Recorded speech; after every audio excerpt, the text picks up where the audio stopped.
We're back. Okay, you're moving right. Okay, we're back. All right. Welcome to Between the Pages with Markayla. Tonight we have the one and only Miss Latoya Nicole. How are you doing tonight, Miss Latoya? I'm good. Hey, everybody. You doing pretty good? Yep. All right. So if you are on with us, please go ahead and mute your phones and turn off your cameras.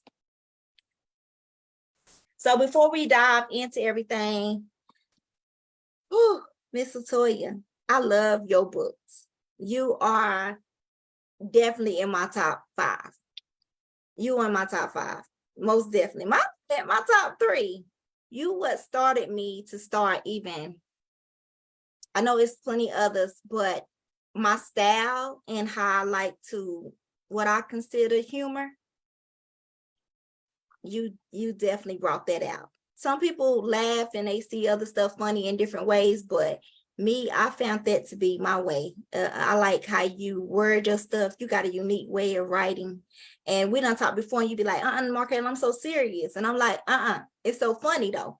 Yeah, because it's just how I talk. Huh? Because it's just how I talk. Yeah, it be so funny though. So how long have you been writing? Since 2016. 2016. 2016. I guess you could say I started my first book back in maybe 2003, but I was writing it on paper. And I used to pass it around to people and everybody would read it and everybody would kind of wait on the next part. So I kind of knew I had something with that book, but it wasn't until 2016 that I found a publisher to publish my work. So you just started writing by paper. Do you find it easier to write with the computer? Some people still like to write on paper. No. See, so if you read my first book, I don't know, a lot of people, I guess if they don't talk to me, a lot of readers reach out and talk and ask me questions. So a lot of people know that No Way Out was my story, my like real life personal story. So if you read that book, you would know that I was incarcerated. So that's why I started writing it. And that's why I was on paper. Do you still find it difficult to write? I mean, I ain't writing no paper. You ain't write no paper? That's too much. No, that's too much because when you write on paper, one, you might have 1,000 pages, but when you type it, you'll end up with like 30 pages. You know, like it condenses a lot. 1, 2, there's just extra work, like doing all that writing and then going to type it. And I freehand write, like I don't outline. So it'll just be too much. You just write. So what inspired you? What inspired you to start writing? My story. I didn't want to. If you don't mind. Go read the book. Okay, go read the book. Go read the book. Go read No Way Out. But so basically, I was dating a drug dealer. I was in the streets, of course. Gang banging or whatever. And I was dating a drug dealer, and a lot of girls, we all the same way we are as readers. We love that type of lifestyle, reading it, like the glitter, the glitz, like, oh, I want to be a dope boy girlfriend or whatever. But the reality of it was telling me you was recording. I'm like, what the heck? Yeah. The reality is that dating a drug dealer in real life, well, my experience with it is not all glittery and gold and beautiful and luxe. Like the money is, right. But the men are very narcissistic. They're very controlling. They're very manipulative. And in my case, very abusive. So basically, I was looking for a way out, trying to get out of this situation. And something happens that I'm not going to I'm You saying it this way you just in don't have case, to if even. not Yeah. because it bothers me, but just in case they decide to go read it. I don't want to spoil it. But something happens, and basically, um, the events turn, and I end up fighting for my life, in more ways than one. And I wanted to tell that story because at the time I wanted young girls to know and see like that wasn't, you know, because that's what most young girls aspire to be, the dope boy girlfriend, Right. And it was just like my way of telling them like, nah, find something else. Because I wish I had went away to college. I wish I, I had done something else with my life. But you know, your past leads you sometimes directly where you need to be, and because of that, I am Latoya Nicole. Like I never thought I would be here from there. I just literally only wanted to write my story. My publisher at the time was Miss Lady P. That was who I signed with. And she'll tell you that I told her like over and over, I didn't want to sign a lengthy contract. I just wanted to write my book. And she was like, well, you at least got to give me 2 or 3. And I was like, I don't want to. I just want to tell my story and that's it. And I let her convince me. And so I wrote the part 2. And when I did, I had kind of got an idea for the next series, which was Gangsta's Paradise. And so I was like, yeah, I'm gonna see, because I wrote part 2 so well. I was like, I'm gonna see. And so I wrote it because I had this contract anyway. And when I wrote Gangsta's Paradise, I was like, bro, I really can do this. I think I really can write. And as I was writing that one, an idea for the next book popped in my head. So it just kept going like that. And I realized then that my mind is a bit different from most. Like a lot of people joke and say it a lot, like, "Oh, you crazy? Where you come up with this stuff?" And I think that's one of the questions. So I ain't gonna answer that actually right now. I think that was one of the questions. I'm gonna leave it Well, right one of there. the readers want to know again, what is the name of the title of the book? No Way Out: Memoirs of a Hustler's Girl. 1 and 2. No Way Out 1 and 2. Latoya Nicole. If you didn't catch us, we are with author Latoya Nicole, and this is Between the Pages with Markayla. And we are getting in between the pages of the personal lives of the author. So who is your biggest inspiration? Me. That's all right. I'm with No, it. I mean it might sound No, I'm with to it. some people, it might sound like, oh, that's some cocky shit. And I'm sorry, y'all, if y'all don't hear, y'all don't know me, because most people do. But if y'all don't know me, I'm a little ghetto, little ratchet. I curse a lot. But um, me, because like one, if you read No Way Out or whatever, um, and just so if you read it and you haven't read it, you will see that it's written different than most urban fiction's books is written in my point of view only. And every now and then it gives insight to somebody else, but mostly my point of view. But I've been through a lot. Like if you read that book, that's not even like a quarter of the stuff that I've been through. I've been through a lot, like to the point where I just used to question God a lot. I don't know if anybody on here religious or whatever, but I used to question him a lot. Like, why does one person like have to go through so much? Like I just didn't understand like why. It was like I never had a easy period. It was always this, once I get through this storm, here go another. Once I get through this storm, here go another. No Way Out: Memoirs of a Hustler's Girl. Yes, that's the I book. couldn't catch her name. I was reading it at the bottom. But it was just always something. And it wasn't like when I became like an adult, it was like from when I was a kid, it was just always something. And people always say, well, God give his biggest battles to his strongest Yeah, soldiers. And it'd be like, well, the I strongest can't soldiers say no get more. tired too. Like, Uh-huh. pick somebody else, get somebody else to do it. Like, like it's too much. And it was just like constant, nonstop, nonstop. But one thing that I realized about myself, no matter how much I cried and broke down and, you know, contemplated suicide a lot. You know, it was like I look up and I was through the storm, Right. and I'll be like, okay, well, gear up for the next one. Here I go. And every time I looked up, I would make it through that storm and I would be on the other side of it. And I realized even though I didn't want to be strong a lot of times, I was a lot stronger than I thought I was. And I was a fighter. I overcame a lot and overcame almost everything threw at me. Well, I ain't gonna say almost everything threw at me. I overcame it. So I would say that I'm my biggest inspiration because I look at what I've been through, I look at what I've gone through, and I'm still here. I'm still standing. And as long as I can remember the then and remember the now where I'm at, I will always know that I can keep going, Right. keep pushing. And that's what I look at to push myself. We read books and we read them for all kind of reasons, whether it be for entertainment or you just reading like a story to understand the author. And like you said, No Way Out.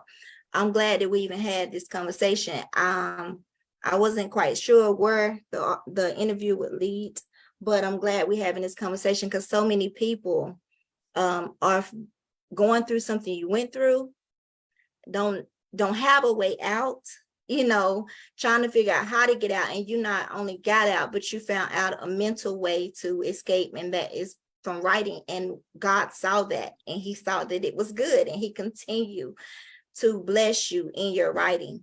And although we dress up stuff, I know one of my favorite songs is by Tamia, and I think it's like put on my makeup and put a smile on my face. And if anyone asks me, everything is okay. That used to be my song, because even though I dress up every day, you never know what a person's going through. You never know what the person's been through. And my story ain't pretty at all, but this ain't my time to tell that story. But at the same time, I mean, if you are out there and you've been through anything like that, find that way out. Find someone that you can tell your secret to. Find someone that you can link up for help. A lot of times as women, we don't like to ask for help. We don't like to tell anybody that we're going through something. And we want everything on the home front to look picture perfect when it's not. So thank you for even opening up about that book. So I thank you for that. How many books have you written? I'm a guesstimate because I haven't counted in a while, but I'm close to 100. I'm almost at 100. Listen, woo. So I'm gonna go ahead and go to the back to the front. So a lot of them is not on Amazon then. All of them are on Amazon. All of them on Amazon. I think I put them all back up because my books did go through 2 takedowns, one with one company, one with another. But I had the rights back to all my books, and I put them back up. And sometimes, so just in case, because I know we went on the whole don't support Leo thing, he does not get any proceeds from any of my books. I just had too many books, so I didn't change my covers. I just put them bitches back up. So if you see his name on the cover, he is not linked to my book in any way or not getting any proceeds. I had too many books. Covers is not cheap, and I had way too many books to put back up, and I was really just trying to get them back up as quickly as possible because I have a lot of books and they were like down, and I just wanted to put them back up. So the covers, a lot of the covers just didn't change, and that's why. Okay. How do you come up with your subjects? Are they like all fiction, or you just be like somebody How you come up with every kind of way? It could be the crazy way. Sometimes I could just be asleep, and be dreaming about something, and I wake up and jot it down in my notes, and I know that's where I'm going with my story, the next story. Sometimes it could be a movie. Sometimes it could be a song, like "Lockdown" by Hood Love. Like for like a month, that Common song, "Testify." I think that's the name of it.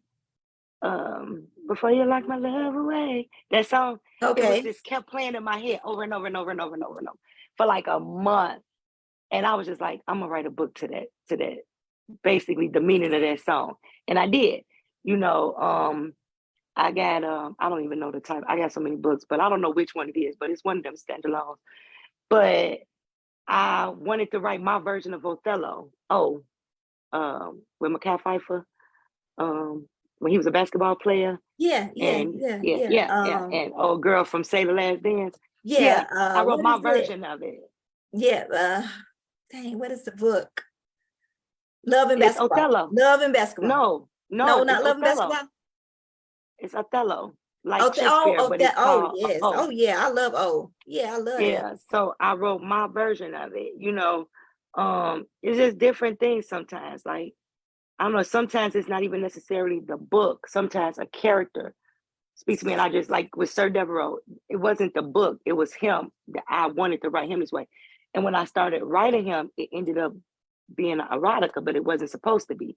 It was just how he talked and led me.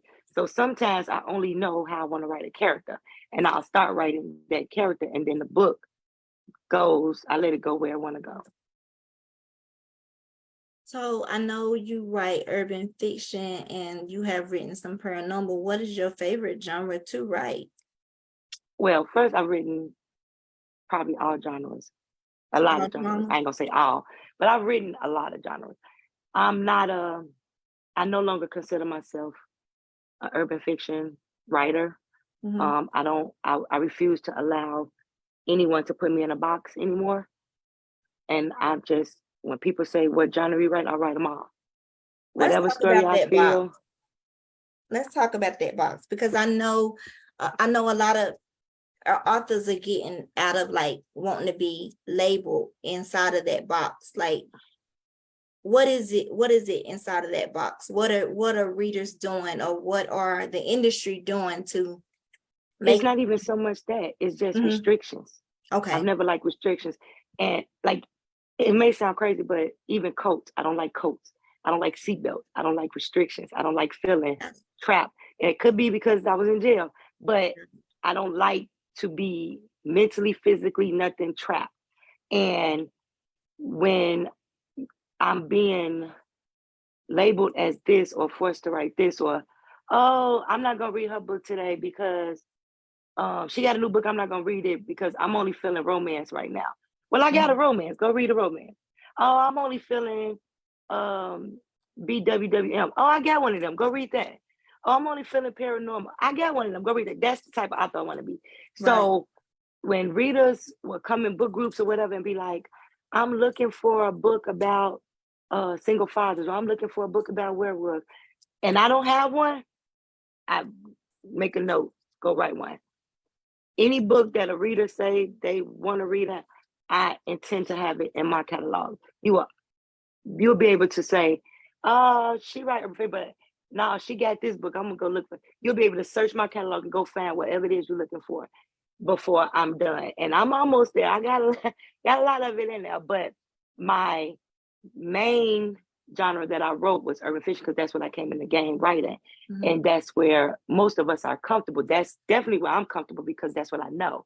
I don't have to research. I don't have to go look into this because I'm from the streets. I was, in the streets, drug dealing. And I'm not talking about little drugs. I'm talking about big time up there. So I write what I know.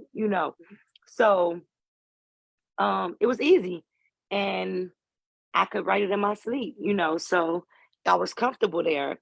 But once I said no more, like I'm done writing comfortable, I want to knock down barriers and walls. It's just whatever story came to me. I remember my first book that hit top 10 was Addicted to His Pain. It was my first standalone, and I wanted to write it, and my publisher kept going, and my friends, they kept going, I don't think the reader's gonna write that because the girl ends up being on crack. She's on crack, a crackhead in the book. But I felt that story deep in my soul. Like I wanted to really write that book. Like I felt that storyline. And I went with it. And it was my first book that hit top 10. It was my first book that sat on the charts. And I learned then to stick with what I feel, if that's what I'm feeling. Sometimes even with urban fiction, I'll write so many books of it, cartel books, brother books, and I can write them well. Like that's actually probably my